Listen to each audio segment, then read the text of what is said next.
আসসালামু আলাইকুম রহমতুল্লাহি বারাকাতু। সুপ্রিয় দর্শক, কেমন আছেন আপনারা সবাই? আশা করি আল্লাহ পাকের অসীম রহমতে সবাই খুব ভালো আছেন।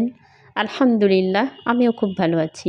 অনেক দিন যাবৎ অসুস্থতা আর নানা ব্যস্ততার কারণে ঠিকমতো ভিডিও আপলোড দিতে পারিনি। সেজন্য আপনাদের সবার কাছে আমি আন্তরিকভাবে ক্ষমা প্রার্থী। তো অনেক দিন পর ভিডিও নিয়ে এসেছি, আর ভিডিওটা আপনাদের নিশ্চয়ই খুব ভালো লাগবে। আপনারা দেখতে থাকুন। নিয়ে এসেছি অনেক হেলদি এবং বেঙ্গালি ফিশ চচ্চড়ি রেসিপি। এটা আমাদের বাঙালিদের খুবই জনপ্রিয় একটি খাবার। আর এই ফিশ চচ্চড়ি করেছি শীতের সবজি ছিম দিয়ে, যা সকলের খুবই প্রিয়। অবশ্যই কিন্তু এভাবে একবার ট্রাই করে দেখবেন। আর আমি কিভাবে রেসিপিটি করেছি আপনারা স্টেপ বাই স্টেপ ফলো করবেন। তাহলে চলুন কথা না বাড়িয়ে জেনে নেই এই ফিশ চচ্চড়ি রেসিপিটির জন্য কি কি উপকরণ লাগছে। বেঙ্গালি ফিশ চচ্চড়ি রেসিপির জন্য আমি এখানে নিয়েছি 3টি মাঝারি সাইজের পেঁয়াজ, 3 কোয়া রসুন, বড় সাইজের রসুন তাই 3 কোয়াই যথেষ্ট। আর নিয়েছি পরিমাণ মতো কাঁচামরিচ। এখানে দেখতে পাচ্ছেন যে অনেকগুলো কাঁচামরিচ, কারণ হচ্ছে এই কাঁচামরিচে আসলে ঝাল অনেক কম। কাঁচামরিচ আসলে পরিপক্ক হওয়ার আগে বিক্রি করতে নিয়ে আসে, কারণ শীতের শুরুতে কাঁচামরিচের দামটা অনেক বেশি হয়, তো সেজন্য এখানে পরিমাণে একটু বেশি নিতে হয়েছে। আর এখানে নিয়েছি পরিমাণ মতো সিম, শীতের সবজি সিম। দেখুন কতটা সুন্দর টাটকা। এই সময় সবজি খেতে ভীষণ ভালো লাগে। শীতের সময় সব রকম সবজি খেতেই ভালো লাগে। তো আমি আমার প্রয়োজন অনুযায়ী পরিমাণ মতো সিম নিয়েছি, আপনারা আপনাদের প্রয়োজন অনুযায়ী নিয়ে নেবেন। আর এখানে নিয়েছি স্বাদ মতো লবণ, পরিমাণ মতো জিরার গুঁড়ো, আর নিয়েছি পরিমাণ মতো অর্গানিক হলুদের গুঁড়ো। আর ছোট মাছের মধ্যে এখানে নিয়েছি কাসকি মাছ, পরিমাণ মতো নিয়েছি। আর মাছটাও দেখুন কতটা টাটকা। তো বেঙ্গালি ফিশ চচ্চড়ির এই হচ্ছে মূল উপকরণ। ছোট মাছের চচ্চড়ি করার জন্য পেঁয়াজ কিভাবে কেটে নিতে হবে সেটি আপনাদের সাথে শেয়ার করছি। প্রথমে পেঁয়াজ মাঝখানে ফালি দিয়ে নিচ্ছি, এরপর যতটা সম্ভব মিহি করে কুচি কুচি করে কেটে নিচ্ছি। আপনারা যেভাবে পারেন যতটা সম্ভব মিহি করে কেটে নেবেন। আমি কিভাবে কেটে নিচ্ছি সেটা একটু দেখে নিন। তো 3টি মাঝারি সাইজের পেঁয়াজ আমি খুবই মিহি করে কেটে নিয়েছি। এখন নিয়েছি 3 কোয়া রসুন, এই 3 কোয়া রসুনও মিহি কুচি করে কেটে নিব। এবার সবগুলো কাঁচামরিচ ফালি করে কেটে নিচ্ছি। আপনারা চাইলে এই কাঁচামরিচ ব্লেন্ডারে দিয়ে ব্লেন্ড করেও নিতে পারেন, অথবা শিলপাটায় বেটেও নিতে পারেন। তো আমার এভাবেই ভালো লাগে, তাই ফালি করে কেটে নিচ্ছি।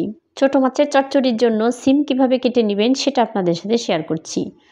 সিমের 2 পাশের মাথা কেটে নিচ্ছি প্রথমে, তারপর 3টা করে একসাথে রেখে কুচি কুচি করে কেটে নিচ্ছি। এতে করে কাজটা কিন্তু অনেক সহজ হয়ে যাচ্ছে। আর সিম কাটার সিস্টেমটাও কিন্তু অনেক সুন্দর, আর দেখতেও অনেক সুন্দর লাগছে। আপনারা দেখুন কতটা সুন্দর লাগছে দেখতে, আর কাজটা কত দ্রুত করে ফেলছি। এভাবে আপনারা অবশ্যই বাসায় ট্রাই করবেন, এতে কাজটাও অনেক তাড়াতাড়ি হয়ে যাবে, আর রেসিপিটা দেখতেও কিন্তু অনেক সুন্দর হবে। এভাবে অবশ্যই সিম কেটে ছোটো মাছের চচ্চড়ি করে নেবেন। সো ফাইনালি সবগুলো সিম কেটে নিয়েছি। তো ছোট মাছ পরিষ্কার করার জন্য আমি এখানে ছিদ্রযুক্ত একটি চালুনি নিয়েছি, আর নিয়েছি কাঁটা চামচ। এবার কাচকি মাছ চালুনির মধ্যে ঢেলে দিচ্ছি এবং দিয়ে দিচ্ছি এখানে স্বাদ মতো লবণ, আর দিয়ে দিব পরিমাণ মতো হলুদের গুঁড়ো। এখানে লবণ আর হলুদের গুঁড়ো ইউজ করার কারণ হচ্ছে মাছটা অতি দ্রুত পরিষ্কার হয়ে যাবে, আর হলুদ দেওয়ার কারণে মাছের কালারটা খুব সুন্দর আসবে। মাছ চামচ দিয়ে হলুদ এবং লবণের সাথে মিক্স করে নিব। হাত দিয়ে মিক্স করতে গেলে হয়তো মাছ গলে যেতে পারে, সেজন্য আমি এখানে কাঁটা চামচ ইউজ করছি। আর আপনারা অবশ্যই অবগত আছেন যে ছোট মাছ আসলে পরিষ্কার করতে গেলে অনেক পরিষ্কার করলেও শুধু কালো পানি বের হয়, আর মাছের কালারটাও অনেক কালো কালো আসে। সেজন্য সবসময় ছোট মাছ পরিষ্কার করার জন্য হলুদ এবং লবণ ইউজ করবেন, এতে মাছের কালারটা কিন্তু সুন্দর আসবে। আমি আপনাদের পুরো টিপসটাই দেখিয়ে দিচ্ছি। যারা এভাবে পরিষ্কার করেন তারা তো জানেন, আর যারা জানেন না অবশ্যই এই ভিডিওটি দেখে শিখে নিন কতটা সুন্দরভাবে এবং সহজ উপায়ে ছোট মাছ পরিষ্কার করতে হয়। হলুদ আর লবণ দিয়ে কাঁটা চামচ দিয়ে মিক্স করার পর হাত দিয়ে দেখাচ্ছি, দেখুন মাছ কিন্তু অনেকটা শক্তই আছে। লবণ এবং হলুদ ইউজ করার কারণে মাছটা নরম হয় না, বরং শক্তই থাকে। তো হলুদ আর লবণ দিয়ে মাখিয়ে 5 মিনিটের জন্য রেস্টে রেখে দিবেন অবশ্যই। তো 5 মিনিট পর চলুন আপনাদেরকে পরিষ্কার করে ধুয়ে দেখাচ্ছি। সুপ্রিয় দর্শক, দেখুন আমি পানি দিয়ে কাচকি মাছ পরিষ্কার করছি। দেখুন পানি কতটা সুন্দর স্বচ্ছ পানি দেখাচ্ছে দেখুন। আর মাছটাও কিন্তু একেবারেই টাটকা আছে, একটা মাছও গলে যায়নি। আমার এই প্রসেস ফলো করে অবশ্যই কিন্তু বাসায় এভাবে কাচকি মাছ পরিষ্কার করে নেবেন। আর এত সুন্দর টিপস শেয়ার করার জন্য একটা লাইক তো অবশ্যই পেতে পারি। তো আপনাদের কাছে রিকোয়েস্ট, অবশ্যই কিন্তু একটি লাইক দিবেন। লাইক দিয়ে সবসময় ভিডিও দেখা শুরু করবেন। লাইক দিলে আমরা মোটিভেট হই এবং ভিডিও করার আগ্রহ বাড়ে। সো ফাইনালি খুব স্বচ্ছভাবে পরিষ্কার করে নিয়েছি মাছগুলো। তো চলুন এখন মূল প্রসেসে চলে যাই। আমি এখানে একটি পাত্র নিয়েছি, এতে দিয়ে দিচ্ছি আগে থেকে কেটে ধুয়ে রাখা পেঁয়াজ কুচি, রসুন কুচি এবং কাঁচামরিচ ফালি। দিয়ে দিচ্ছি স্বাদ মতো লবণ, পরিমাণ মতো জিরার গুঁড়ো এবং দিয়ে দিচ্ছি পরিমাণ মতো অর্গানিক হলুদের গুঁড়ো। যেহেতু ছোট মাছের চচ্চড়ি করব তাই এখানে মরিচের গুঁড়ো ইউজ করছি না, কারণ ছোট মাছের চচ্চড়ি কাঁচা মরিচ দিয়ে করলে বেশি সুস্বাদু হয়। আর দিয়ে দিচ্ছি পরিমাণ মতো অর্গানিক সরিষার তেল। ছোট মাছের চচ্চড়ি করার জন্য অবশ্যই তেলের পরিমাণটা একটু বেশি দিবেন। আর আমি সব রান্নায় সরিষার তেল ইউজ করি। সরিষার তেল স্বাস্থ্যসম্মত এবং গ্যাসের প্রবলেম হয় না, তাই আমি সরিষার তেল ইউজ করি। এবার সবগুলো উপকরণ একসাথে খুব ভালোভাবে মিক্স করে নিচ্ছি। এমনভাবে মিক্স করে নিতে হবে যাতে হাত দিয়ে মাখাতে মাখাতেই অর্ধেক সিদ্ধ হয়ে যায়। তো দেখে নিন আমি কিভাবে মিক্স করে নিচ্ছি। এভাবে সময় নিয়ে মিক্স করে নেবেন। এবার দিয়ে দিচ্ছি আগে থেকে ধুয়ে কেটে রাখা সিম দিয়ে একইভাবে এমনভাবে মিক্স করে নিব যাতে মাখাতে মাখাতেই অর্ধেক সিদ্ধ হয়ে যায়। ছোট মাছের চচ্চড়ির সম্পূর্ণ স্বাদ নির্ভর করে এই মাখানোর উপরে। দেখা যায় যে সবাই একই মশলা দিয়ে রান্না করলেও একজনের রান্না সুস্বাদু হয় আর একজনের রান্না সুস্বাদু হয় না। তো রান্নার সম্পূর্ণ টিপস যদি সবাই ভালোভাবে মেনটেন করে চলে তাহলে সবার রান্নাই অনেক সুস্বাদু হতে পারে। সুপ্রিয় দর্শক, এখানে আপনাদের একটি কথা আমি বলতে চাই, যদি আমার ভিডিওটি ভালো লাগে অবশ্যই একটি লাইক দিবেন, কমেন্ট করবেন, শেয়ার দিবেন। ইউটিউব থেকে দেখলে সাবস্ক্রাইব করবেন আর ফেসবুক থেকে দেখলে ফলো করতে কিন্তু ভুলবেন না।